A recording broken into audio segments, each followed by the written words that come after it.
younger people talk about it. Yeah, definitely. People are having real nuanced conversations about it, rather than just saying, yeah, we'll buy that. They're having, conversations about what would suit me, would I like it, would my friends like it? And talking to retailers, places like Niche Booking or Blue, they're opening their doors and seeing queues of, up to 12-year-olds with money in hand ready to buy. 12-year-olds? Yeah, niche fragrance that they've heard about. Like, I think their bestseller currently is a brand called Zoologist, and a fragrance called Squid, which is very unusual. And because it's... I take it doesn't smell of squid.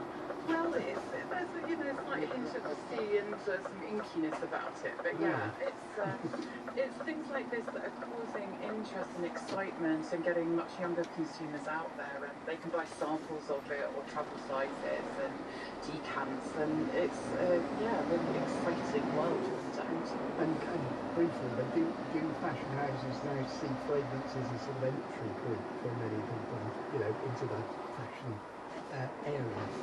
Yeah, absolutely. And with cost of living, etc., you might not be able to afford a top-to-toe designer outfit, but you might be able to buy one of their fragrances at a much lower price point. It's still expensive. And fragrance is your invisible accessory. You can be part of that whole aesthetic, part of the characteristic, and express your personality that way. Helen, just finally back to you. Are you picking up on any trends that could shine a light on what we may be smelling like in the near future?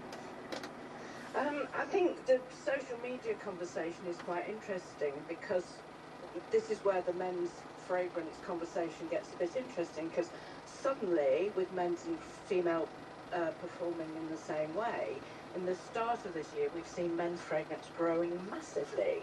And normally when this happens, we'd look to a new fragrance launch, we'd look to, has there been a particular price promotion, and this actually hasn't happened. So the massive growth we're seeing in men's fragrance is due to social media, and it's with all this better interest in social media for fragrance, and also a particular meme can get many followers. Suddenly the fragrance market is growing massively.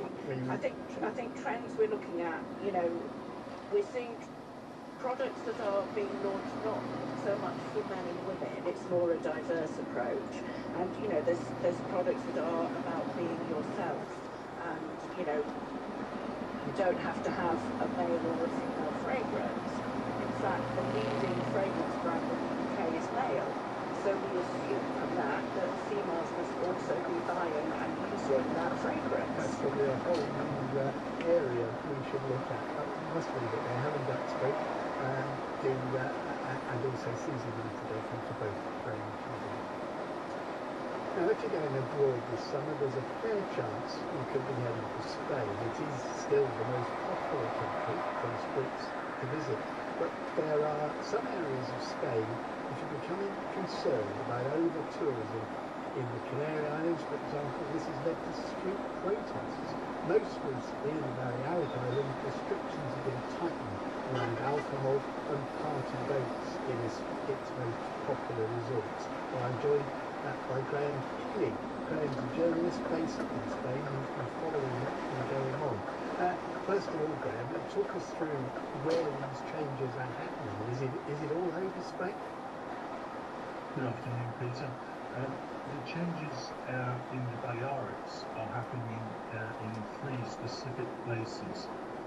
These are Magaluf, San Antonio in Ibiza. Magaluf, is in Mallorca, and also Playa de Palma, which is also in Mallorca. These are areas which are very popular, particularly with very young tourists. And they have become, unfortunately, quite notorious for a lot of heavy boozing, and this is where the trouble has happened in the past. And what laws have changed, and how is that going to affect people visiting? Well, they've simply got more strict. They haven't changed. What happened was in 2020, the authorities finally introduced some restrictions. However, they don't appear to have worked as well as the authorities had hoped. So what they're going to do is restrict drinking to specific areas of those three resorts I mentioned, and also tighten restrictions on party boats. They will stop them coming close to the shoreline, restrict the areas where they are allowed to let people off, and essentially tighten up things. And presumably, Graham, the key here is not necessarily the law, but enforcement. I mean, how tightly is it likely to be enforced? It's likely to be pretty tightly enforced. There are pretty stiff fines if you break these rules, as they go from 500 to 1,500 euros for the drinking, and also much higher fines for the organisers of the party boats. However, the problem is the enforcement, it may be difficult. The reason is that in the age of mobile phones and social media, organising parties in areas where you're not supposed to be organising parties, or indeed organising a party boat, this can be done over a mobile phone post, or on Twitter, or on Instagram very quickly, and it's very difficult for the police to keep up with this. I spoke to an expert the other day who was former director of tourism in Magaluf, and he said this is a perennial problem for the authorities to enforce these regulations that they've set themselves. What are they trying to achieve? Because presumably there's a real balance to be struck here, because they don't want to discourage tourists altogether, I would assume. Not at all. They very much want to encourage tourism. It's the kind of tourism that they want to be careful about. Boozy tourism, where there is problems, social problems created, where people can get injured, particularly on party boats, putting a lot of young people perhaps on a party boat and sailing out at sea with a lot of alcohol, that can potentially be very dangerous. As with some of the promotions, drinking promotions in places like Magaluf or San Antonio, again, it's a public health risk more than anything. Also, it doesn't look very good for Spain.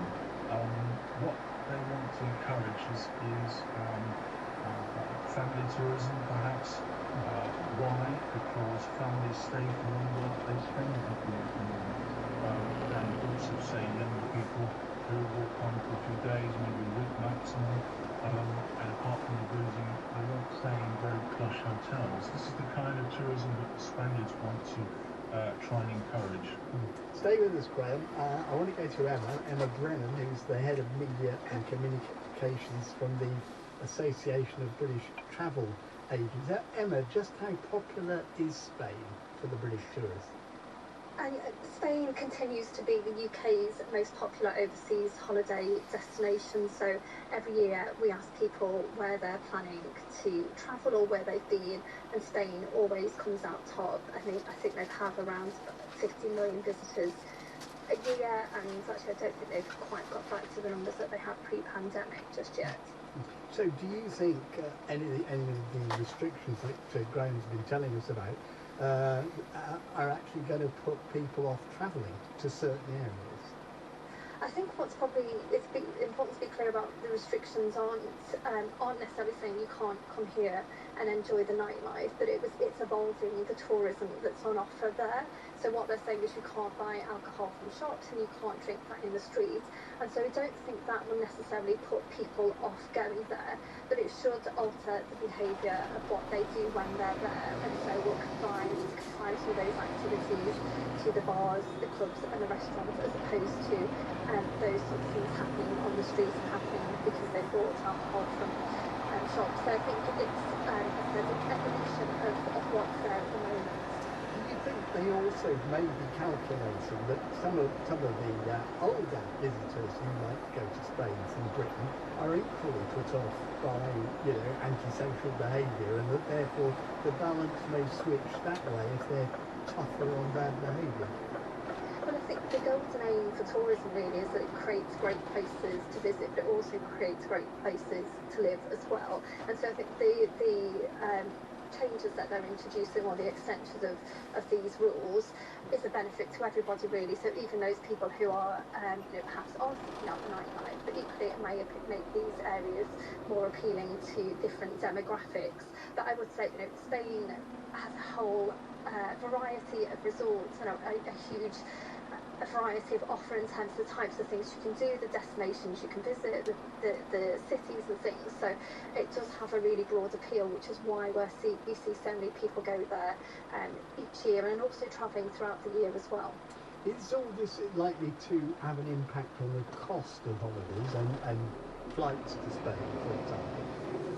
I don't expect it to have a cost impact on cost of holidays. The biggest driver for people at the moment is, in terms of holiday choice, is value for money. So that's what's informing their decision making. But there isn't really anything that's suggesting that these changes would have an impact on, it would make the holidays particularly more expensive. But then we'll get some impression over tourism is something the industry is talking about. We heard about it in Venice, we've heard about it in the Netherlands. That is true, isn't it? Absolutely, it's something that the industry has always looked at, not necessarily under the title as over tourism, but as around destination management. How do we manage the flow of visitors and what happens in resorts? So we work very closely with destinations. We have resort committees which are looking at what is happening in those resorts and things that they can respond to live issues. And that can be across a whole range of things. It can be things relating to health and safety, but it also can be related to some sustainability issues that we're talking about here as well. And just finally, Graham, to what extent is this a widespread view in Spain? Don't most people recognise also that Spain benefits hugely from foreign tourism? It's good for the economy generally. Absolutely. The general view is tourism is a crucial industry in the sense that 30% of GDP. It's a minority view that there are problems in certain areas, so that's where it stands, I think, at the moment. Okay, we'll leave it there at Graham Keeley and Emma Bell. Thank you both very much indeed. We were talking right at the beginning of the program about volatile income and very erratic amounts of money coming in. Neil Philo in Churchtown, Lancashire says, I've been self-employed for 40 years. I advise creating a buffer in the form of savings which you can dip into when money income drops. Something which people on irregular jobs incomes have done since the world began. And that's all for today, but we're going to be talking on our weekly phone-in tomorrow about money. Do you have a side hustle or a second income? Google searches for how to make money have shot up in recent years. Whether you've got a second job to make ends meet, sell around wanted clothes online, rent out your driveway, dreaming of turning a hobby into business, we'd like to hear from you. Email us now, yours at bbc.co.uk. Please include a contact number so that we can call you back. Winifred will be back tomorrow just after the midday news. Thank you. Thanks, Peter. You and Yours was produced by Dave Jones, and the studio managers were Matt Stokes and Jack Morris. Now it's dry, but could that soon change? Here is Thomas Shatton. An ominous hands to the weather, John. You're absolutely right in asking that question, because the next couple of days actually not bad. There are some showers in the forecast today, and even the odd local downpour, but the second half of the week is looking very different. So easterly winds will sweep in a large area of low pressure, and that does mean steady rain, and actually rather a lot of rain the second half of the week across some parts of the country, but at least that's still to come. For the time being, it's fine out there. For most of us, a dry day with scattered fair weather clouds. Sunshine a little hazy in places. So let's have a look at the details then for the afternoon, and starting with Scotland. Well, overall, a fine day here. The sunniest skies will be in the north and the east of Scotland, really across much of the Highlands. In southwestern Scotland, just the outside chance of encountering a shower. Northern Ireland, different story here. Clouds are developing and thunderstorms are expected later on. In fact, the storms could produce downpours across western parts of Northern Ireland later today. On to Wales, a fine day with scattered fair weather clouds and just occasional showers across the Brecon Beacons, for example, and for most of us, plenty of sun all day long. And across England, a fine day, a little cloudy at times in the north or west of England, and maybe a few showers breaking out in southwestern parts of England, but overall across the bulk of England, it is going to be a bright, if not sunny day. And the temperatures today around 15 degrees on the North Sea coast, inland in the low 20s. And then tomorrow, I think a greater chance of catching some showers, particularly across western parts of the UK. And again, thunderstorms are possible. Now, stay back. We are going to rock through time. On BBC iPlayer. This is Ruby. My name is the Doctor. Come on in, for me. 1963. Is that Wilson? This decision is one decisions creatures you haven't met yet. I have the whole universe at my fingertips. So I'd love you if you came with me. Doctor Who, the brand new season. Watch on BBC iPlayer. In 45 minutes, Gordon Carrera continues his series on the relationship between China and the West, today exploring China's influence within Western universities and beyond. Shadow War, Visit 145. This is BBC Radio 4.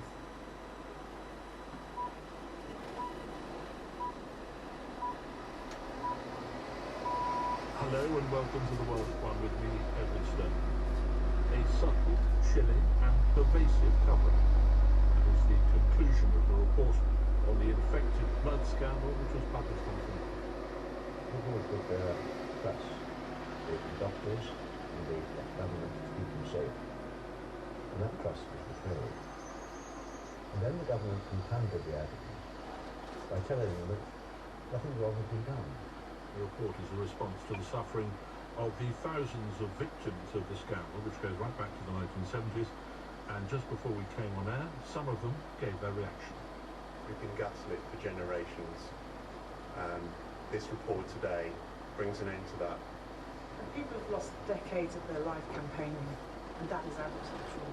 The report also raises profound questions about the way we're governed. And we'll talk to the chair of the Parliamentary Health Committee about the recommendations. One other big story today, prosecutors at the International Criminal Court have asked for arrest warrants to be issued for Israel's Prime Minister, Benjamin Netanyahu, and several Hamas leaders. News and news read by Charles Campbell. In the past half hour, the inquiry into the infected blood scandal has published its final report, concluding that the worst treatment disaster in the history of the NHS could and should have been largely avoided. Tens of thousands of people in the UK were infected with HIV and hepatitis C after being given contaminated blood products between the 1970s and the early 1990s. The 5-year inquiry accused doctors, the government and the NHS of a subtle, pervasive and chilling cover-up. More details from our health correspondent, Dominic Hughes. The report lays bare decades of deception, obstruction and mistakes, with patients failed not once but repeatedly. The chair of the inquiry, Sir Brian Langstaff, said this disaster was not an accident. The infections happened, he said, because those in authority, doctors, the blood services and successive governments have not put patient safety first. The inquiry says they were knowingly exposed to unacceptable risks of infection. Possible dangers around blood and blood products were well known. Government decision-making was slow and protracted. Patients weren't informed of the risks and so were denied their rightful choice. The report goes on to say some people were further betrayed by being used in medical trials without their knowledge and informed consent. The inquiry says the damage has been compounded by the reaction of successive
associated press warrant for Hamas leaders on the grounds he believes they are responsible for the taking of hostages, rape, torture, murder and extermination. The ICC judges will now determine whether they believe the evidence is sufficient to issue arrest warrants. Iran has declared 5 days of mourning after confirming the death of its president in the Red Sea by a helicopter crash. The incident happened in Rojava near the border with Azerbaijan. All those people, including Iran's foreign minister, were saved by a local military. There's a Middle East witness, Sebastian Mitchell. Rescue workers finally struggled for the Atlantic in the mountains in Ukraine for the run to find the wreckage of a helicopter including the president, the prime minister, and 6 other passengers died. American authorities are keen to project the sensible to their own people and the wider world the death of the president Recep Tayyip Erdogan as a key leader of the UNA swiftly announced that the vice president Mohammed Akbar would take over the presidency until elections are held in the next 50 days. Iran itself is in shock, while key players in the region and beyond are calculating the possible consequences. Just a few weeks ago, the ongoing shadow war between Iran and Israel had become a direct conflict, and such could worsen the situation in the region and it unpredictable level risks further destabilization. The High Court in London has blocked the extradition of WikiLeaks founder Julian Assange, saying he should be given a full appeal in the UK. He's wanted in the US on espionage charges relating to the release of classified military documents. Mr. Assange, who's currently in Ghana, prison court focuses appeal on the American courts will protect his right to free speech as an Australian citizen. South Africa's highest court has said that the former president, Jacob Zuma, isn't eligible to stand in the country's upcoming election. Allegedly, politicians 15 month prison sentence for contempt of court disqualified him. The court said the South African Constitution allows anyone who has been convicted and sentenced to more than 12 months in prison from running for office. Jacob Zuma had argued that he served only 3 of his 15-month sentence. That was after his successor, President Cyril Ramaphosa, granted him remission. Mr. Zuma's face will however still appear in the ballot paper as leader of the newly formed MK party in the May 29th elections. South Africa's electoral system has voters choosing parties rather than individual candidates for president. The tribunal has found that Edinburgh Rape Crisis Centre unlawfully discriminated against an employee who believed that sexual assault victims should be able to know the biological sex of those supporting them. The centre had denied discriminating against Ross Adams, but the judge found that its chief executive, a trans woman, appeared to believe Ms. Adams was transphobic and had conducted what was described as a heresy plot against her.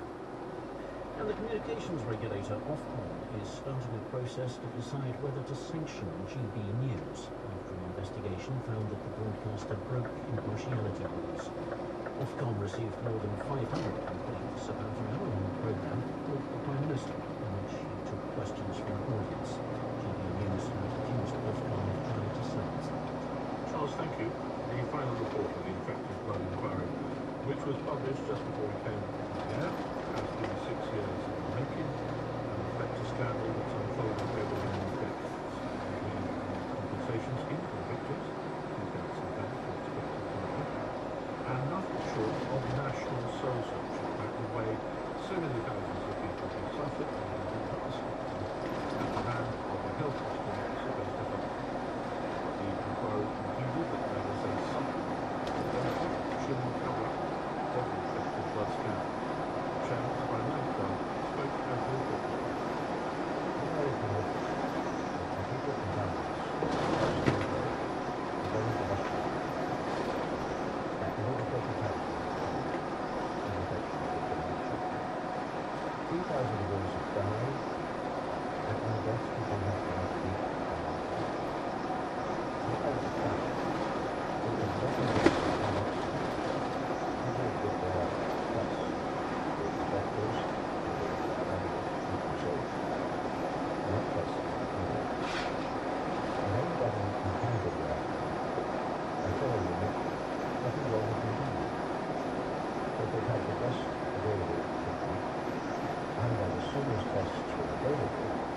were introduced. And both of the sources. Speaking a short time ago, those who had campaigned about this scandal, the victims, gave their response to the report in the press conference, which I think is still going on. Here first is Clive Smith, who's one of the victims of the scandal. There was a deliberate attempt to lie and to conceal, and not just by one person either, but this was systemic. This was by government, by civil servants, and by healthcare professionals. I think that really rocks what we think of as society and really challenges the fact, the trust that we put in people to look after us, to do their best and protect us. And I'd just like to add that I think that the deliberate destruction of records echoes that. Andy Evans spoke next. We've been gaslit for generations. This report today brings an end to that, and it looks to the future as well, and says that this cannot continue, this ethos of denial and cover-up. And there was one additional speaker at that press conference. I think many of the politicians should hang their heads in shame. I think for the first time we've seen people like Jeremy Hunt and other health secretaries speak up recently and actually start to acknowledge their part in this scandal. Because no single person is responsible for this scandal, and whilst there might be an apology later today from the Prime Minister, it's not just the Prime Minister who holds responsibility and accountability for this. There are many others out there, and I would expect over the coming days and weeks for many more people to come forward and say sorry. Flavour of some of the reaction to the report there. Well, our health editor, Hugh Pym, has been digesting a bit of the detail of this report and joins us now from Westminster. Hugh, a hugely complex and indeed very long report. It's very detailed. Can we deal first with the failures, the medical failures, if you like, that it identifies? In what ways were the victims let down? Well, Ed, it's a very long report, as you suggested, 2,500 pages. We've got a flavour of it as much as we could before the official publication. And the first thing that strikes me is what a devastating indictment it is of successive British governments going back decades, governments and NHS leaders. So I think politicians from the main parties who've been in government will need to reflect on that, both current ministers and previous. But the failings essentially were knowing of the risks of hepatitis C and then HIV and being late to actually respond to that with treating blood, being very late to start looking back for people who'd had blood transfusions in the 70s and 80s and early 90s to see if they'd contracted hepatitis C, being very, very slow to set up a public inquiry, and in fact there's criticism of the current government. They could have moved faster on the public inquiry and indeed setting up a compensation scheme. But it is a very damning report of all levels of the health leadership going back decades, as well as governments and blood services. Just staying with the victims for a moment or two, what does it say about the way they should be compensated? Well, it calls for compensation, but Sir Brian will have noted and does note that he called for a full compensation scheme to be set up last year in his interim report, so it was ready to roll ready from today. And I think that's caused a lot of disappointment amongst victims and campaigners, that there should have been a scheme that could have started acting now, but it will have to wait a couple of months. So we'll hear more about the compensation scheme that the government plans to unveil tomorrow, and the detail of that will be watched very closely. For the possible bill, we're told, of £10 billion or so. You talk about the government failures, and Sir Brian was very clear on the question of whether there'd been a cover-up. I don't know whether you managed to see any of the evidence of that, because the little bits and pieces that we've been able to read talk about documents being destroyed, all sorts of stuff.